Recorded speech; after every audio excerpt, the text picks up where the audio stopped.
Zoom চাষের নামে খাগড়াছড়িতে চলছে পরিবেশ ধ্বংসের মহোৎসব।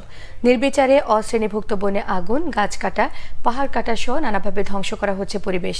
বিলুপ্ত হয়ে যাচ্ছে বন্যপ্রাণী, বাড়ছে দাবদাহের তীব্রতা, নামছে পানির স্তর। খাগড়াছড়ির প্রতিনিধি এইচ.এম. প্রফুল্লের তথ্য ছবিতে থাকছে ডেস্ক রিপোর্ট।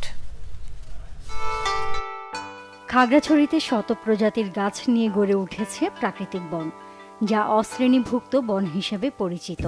কিন্তু প্রতি বছর জুম চাষের ক্ষেত্র প্রস্তুত করতে এবং ইটভাটার জ্বালানি সহ বিভিন্ন কারণে নির্বিচারে গাছ কাটায় ধ্বংস হচ্ছে সবুজ পাহাড়।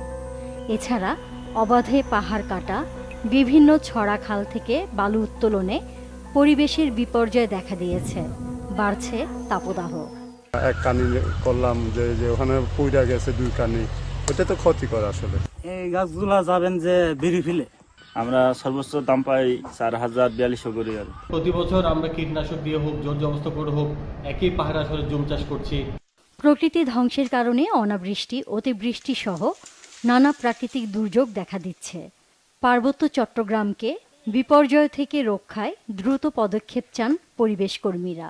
সরকারি বেসরকারিভাবে পাহাড় কাটার প্রবণতা বেড়েছে, বন উজাড়ের প্রবণতা বেড়েছে। এখানে তামাক চাষ এসেছে, তামাক চাষ করানোর জন্য তামাক খেতে কীটনাশক ব্যবহার বাড়ছে।